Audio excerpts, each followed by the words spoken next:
Hello, everyone. Welcome to the third annual Beating the Odds Summit. Thank you all for joining us this morning. I am so excited to be here. Everyone's so excited. This is so cute. Everyone's excited. Like I said, this is the third annual, and it has just gotten bigger and better every year. We have an incredible panel of inspiring people that we will be chatting with all morning. And I gotta say, I think, most excited to see this many people here.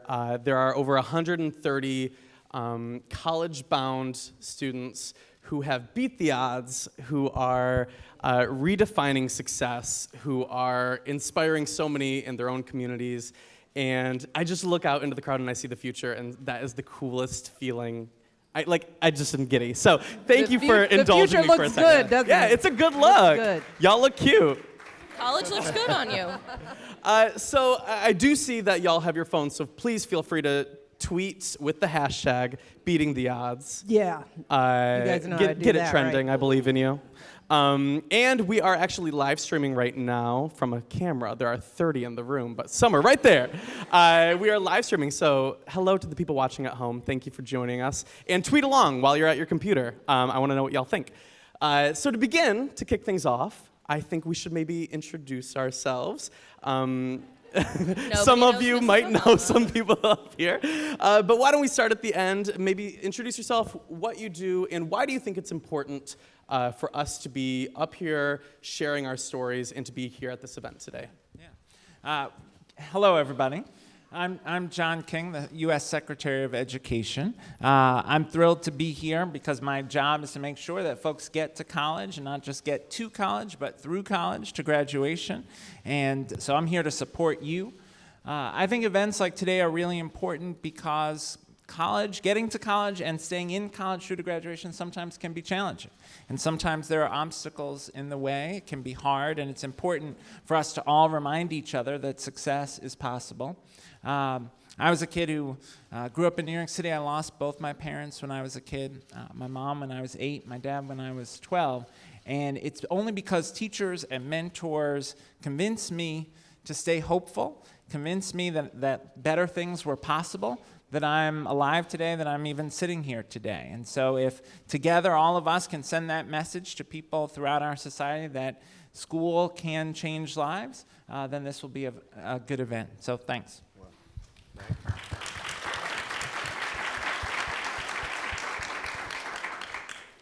Well, my name is Jadena. I need to bring y'all with me everywhere. I'm here because when I first came to the U.S., I'm originally from Nigeria, and you can always count on Nigerians being everywhere. When I originally came to the U.S., my mother came with a couple $100 to her name, and I didn't know we were struggling because she hid that from me, but it was definitely a struggle to get through life and get through school. And the thing that got me to where I am now, though, is not just talent. It's not just a hit record, but it actually was my education. There's not a lot of artists that that stay in school, stay through school. And what allowed me to kind of cut through the mold and cut through was my ability to all the skills that I learned in school, the ability to present. I have a network now across the music industry and whatnot, and these are things that you don't hear a lot with artists. That often is dropped out of school, now we dumb rich. For me, it's a different story, and so I'm here to kind of share my struggles and share how I got through life, and hopefully some of you can take a little bit from that story. And Jadena, just by the way, where'd you go to school? I went to Stanford University. You just left that out. Casual. Super casual. Hi, guys. My name is Rachel Mackenzie Scott. I'm from Washington State. I currently attend the University of Washington in Seattle. I've been a Washington State foster youth for about 7 years. I'm in Washington State's Foster Till 21 program that I voluntarily entered after I turned 18. I entered foster care when I was 12 years old after the death of my mother and the abandonment by my father. Myself and my 4 other siblings went to different placements, but we all decided to persevere, and the 3 older of my siblings have all gone to and graduated from college. I'm currently attending, and then my little sister's looking towards attending college, not this fall, but the next coming fall. And so since being in college, I've done a lot of things, had a lot of experiences. I'm currently studying oceanography and marine biology. I'm working to study ocean conservation and coastal restoration. And so those are just a couple of things I'm working on right now. Just a few things.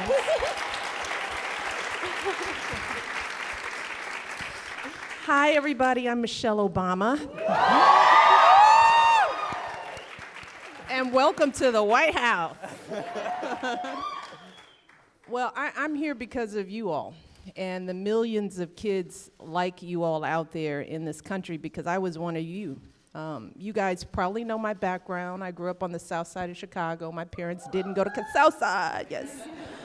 My parents didn't go to college, and I was one of those kids who was not picked out by my counselors to go to some of the top schools. In fact, when I applied to my alma mater, Princeton, when I was in high school, my counselor told me I was reaching too high. And I know everybody in here has heard something like that before. But I am here today because of my education. I think I'm pretty smart, and I think I'm pretty clever, but there's a lot that you hone in on when you finish your education. So there is nothing more important that you all can do for yourselves than get your education, however you have to do it. So we started Reach Higher. We started all these wonderful initiatives because we wanted to make sure that kids like you, who were like me, got all the support that you needed to achieve your dreams. And having you here at the White House is one of the greatest honors that we have, because we want to show you just how special you are by giving you a day here with a lot of people and a lot of resources. And I hope you all listen and take it in, and then come back and keep sharing that story and helping other kids like you do the same thing. So, welcome. It's good to see you guys. You look good.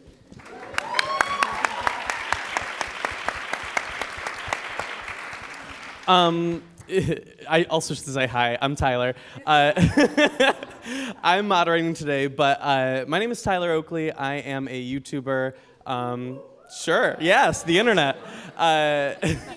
Go internet. Yes. I grew up in Michigan. I went to Michigan State University. Anybody from Michigan? Hey, okay, yes, hello. Go green, maybe. Or go blue, I don't know. I currently live in LA, but I wouldn't have been able to do anything that I do now in the creative field had I not gotten my education. And I see a lot of people that might pursue an alternate kind of career, but I still think education got me to where I am today. I studied communication and digital marketing, and I use that every single day of my life. And yeah, it's super important, and I thank my educators, and I wouldn't be here without them. So, but moving forward, we want to hear a little bit from you, now that you know a little bit about us. I know that we have questions from all over the country, from you guys, and some from the audience today. So our first question is going to be coming from Sarah Hendricks. Maybe. There you are. Mrs. Obama, Yes. what is the best piece of advice you have for a student who will be beginning college in the fall? Well, I have a lot of advice. That's why we're here. Here's the first thing. Most of you guys will go to a school where they'll have a summer program. I know I did at Princeton, and it was a huge advantage. Program where you came on campus a little bit earlier, got to stay in the dorms, take some classes. That was a lifesaver for me, because when I showed up at Princeton's campus, I had never been on a college campus in any meaningful way. I never slept in a dorm. What are you going to Princeton? Are you going to the summer program? Nice. It's going to be a great thing. And now I hear you can get credits for some of the courses. That wasn't true when I was going. We just took the classes.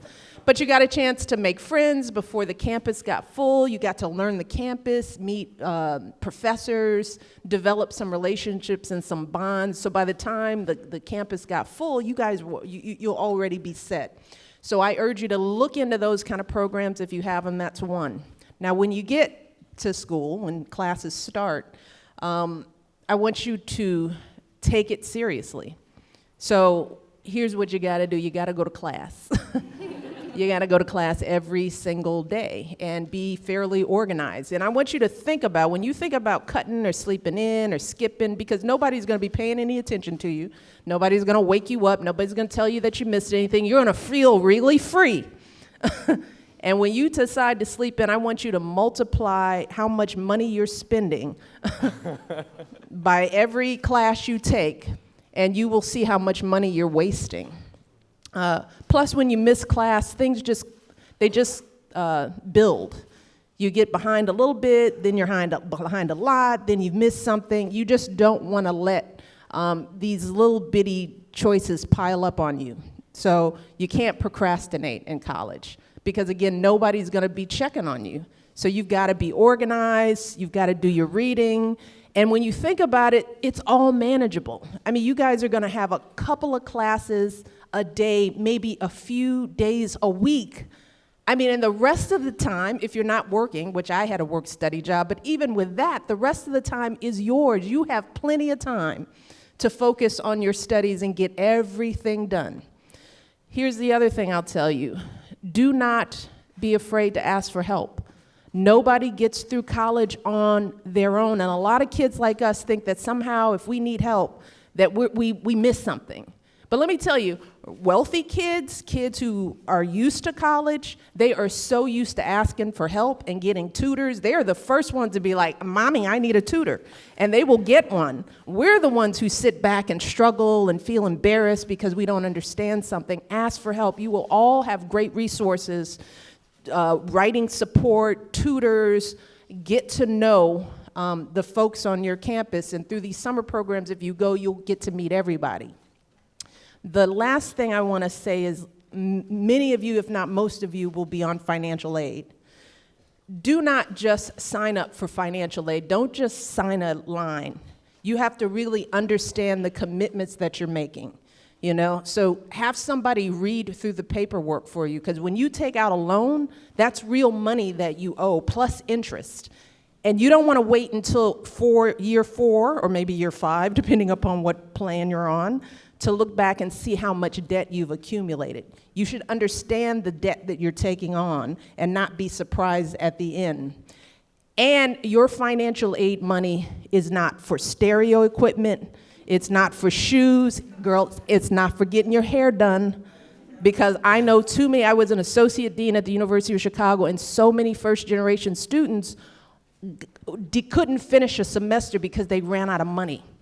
You're going to get a big fat check, and somebody's going to hand it to you. You're going to put it in the bank, and that doesn't mean you can pay mom's electricity bill or send money home, because when you spend that money, it's gone. The financial aid folks are not going to give you more money because you misspent it.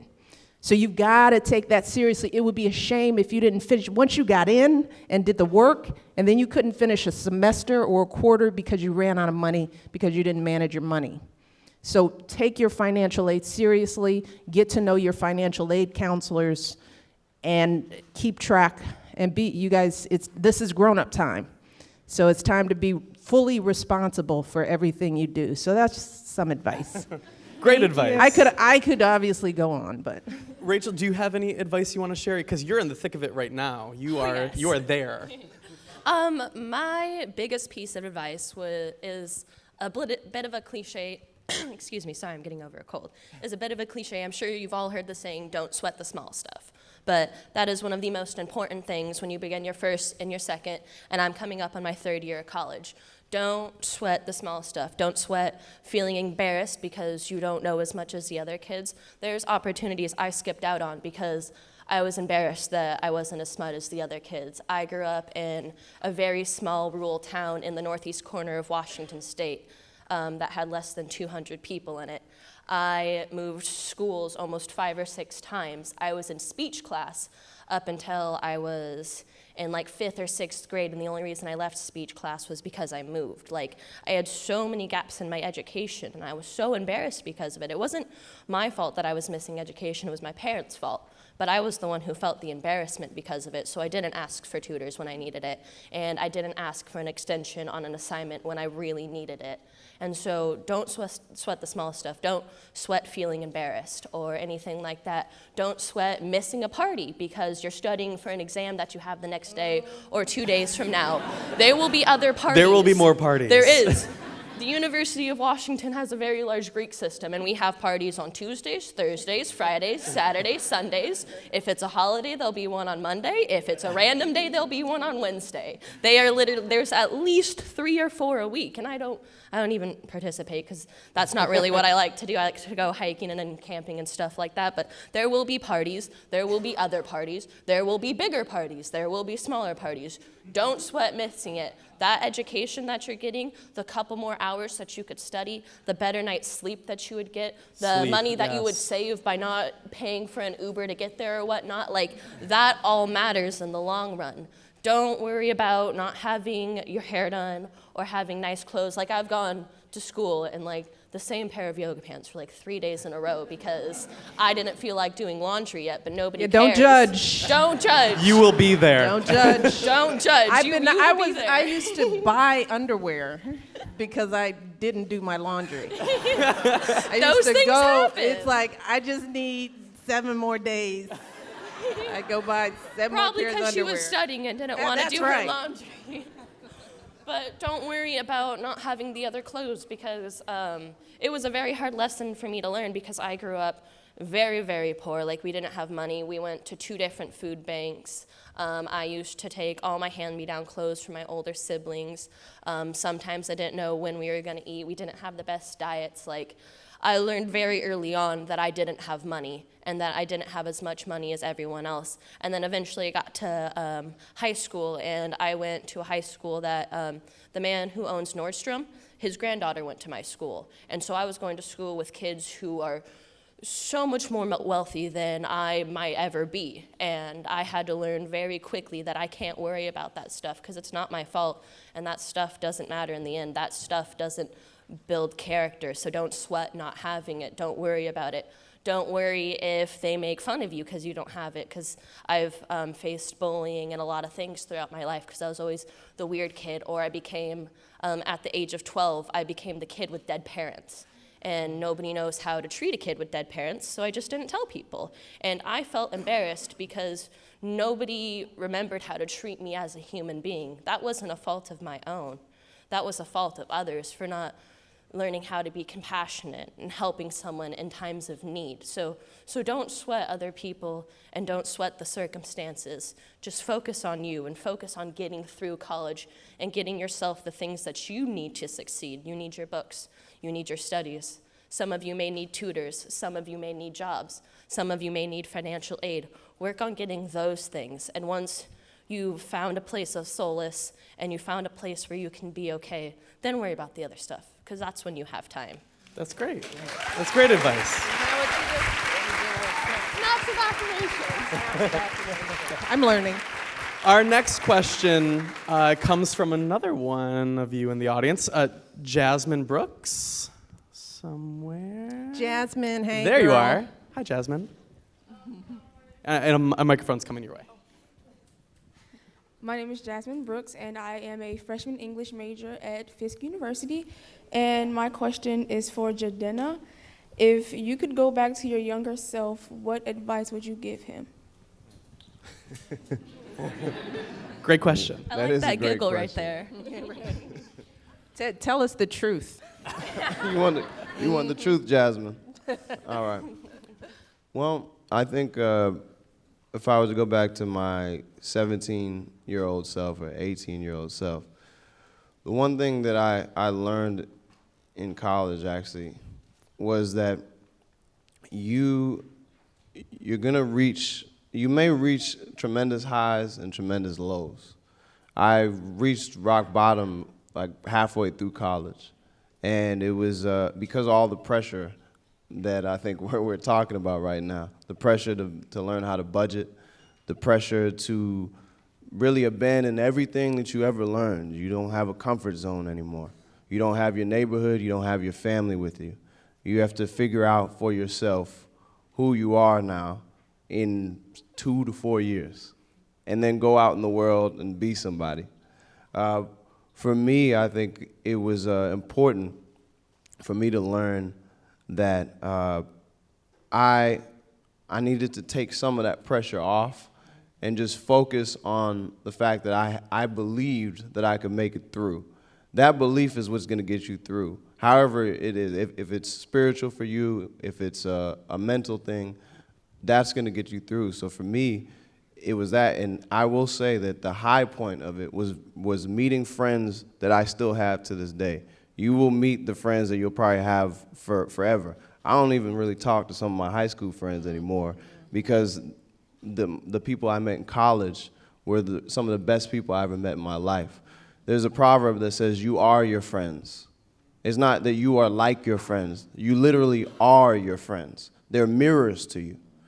So when we talk about study habits and we talk about proper planning and organization, just look around at who's around you, and that will tell you where you are in life.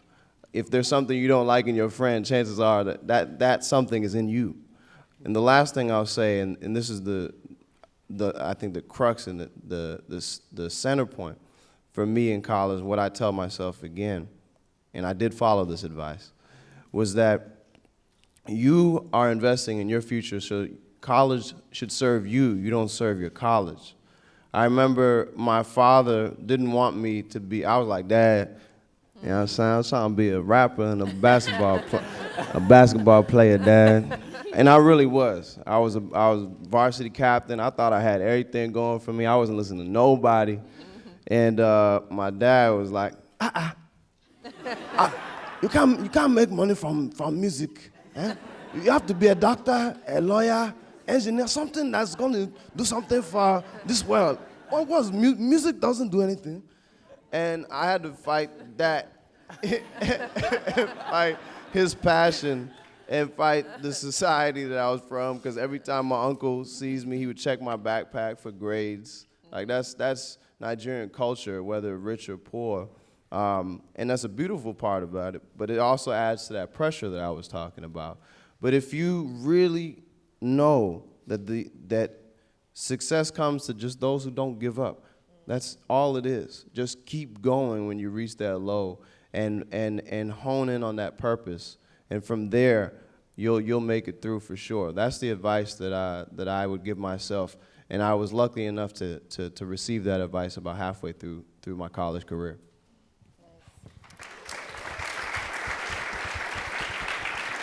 Our next question comes from Giovanni Meza. There you are. Hello. Thank you. Good morning. I'm Giovanni Meza, and I live in Los Angeles, and I will be attending Penn State in the fall. Yeah. And thank you. And my question is for Secretary King. So there are many students that are in college right now and want to finish college, but part of the way through they can't afford it. So are there any ways for, I guess, you or anyone to help those students finish college and achieve that goal? And do you encourage students to continue to apply for scholarships in college? Yeah, it's a great and important question. So let me first say college is the best investment that you can make. And so it may seem daunting while you're in college, but the lifetime returns are tremendous. Second, you gotta fill out the FAFSA form, right? The free application for federal student aid. Everybody's done that once, Dun, dun, dun. but you've gotta do it every year. You've gotta fill out the FAFSA form because that form is really your access to not only federal financial aid, but also state financial aid, scholarship programs, awards from your university. So you've gotta fill that out every year. Got to get to know the financial aid officer at your college, and you got to ask that same question of the financial aid officer at the college. And then as you think about student debt, and some students will have to borrow, you got to be smart about it, right? And all the points that the First Lady made about being careful about how much you borrow and figuring out how you're going to plan to pay that back. And then know that when you graduate, there's public service loan forgiveness if you choose a career in public service. There's teacher loan forgiveness, and I hope some of you in this room will become teachers and take advantage of that. We also have a program called income-driven repayment, where we cap the amount that you have to pay on your loans at 10% of your income. So we're doing a lot of work to try to make sure that college is affordable, but it's worth the investment, and you just gotta be aggressive about trying to figure out all the possible sources of funding while you're in school. And one thing I would add is, I mean, you were talking about it a little bit of working your way while you're there. You do have some free time. You shouldn't be working more than you're studying, but like I was a telemarketer. I also was an RA. And being an RA in the dorms will drastically reduce how much you have to pay. So little things like working in the cafeteria, you'll meet some of your best friends there, and that's the best thing. Like when I was a telemarketer, I met so many of my best friends there because we were all paying our way through college, and so you kind of meet the same people that are in the same boat and help yourself along the way. So that's helpful. You. And if I could add one thing is to read the scholarships you get. So apply for the FAFSA. It's moved to October 1st this year instead of back in the wintertime. But so you'll most likely get your state need grant. There's the Pell Grant that you get from the U.S. government. But if you get any type of scholarship, read what it is. And so there's certain scholarships that I get that give me a certain amount of money. But then there's a little clause that if you are still struggling and still need help, then I can contact my financial aid officers, who will then contact the person who gave me that scholarship. And maybe there's actually a specific scholarship I get for $2,000. And if I need extra help or funds, there's an extra $1,500 set aside every year just in case I need that money. And I get certain scholarships from places like College Success Foundation. And so if you get to know the people who give you the scholarships, they're going to be willing to give you more money. And so if for some reason all of my scholarships or financial aid or loans couldn't cover it all, or if I ran out of money partway through a quarter, then I got to know these people and I networked and I built relationships and I could talk to them and be like, hey, I had special circumstances. I ended up having to pay a hospital bill, or I ended up having to move and pay more rent money than I was used to and didn't budget for that. Or there were these bills X, Y, and Z that I didn't anticipate. Is there more money that is possibly out there that I could write a scholarship to try and win? Or is there work that I can do for your organization to try and earn that extra money that I needed? And most of these places will work with you and will help you to get you through college, because they didn't give you that first bit of money to see you waste it and then drop out of college. They gave you that money because they wanted to see you succeed. And so they still want to see you succeed, and they want to see you get all the way through. So just go back and ask. That's great.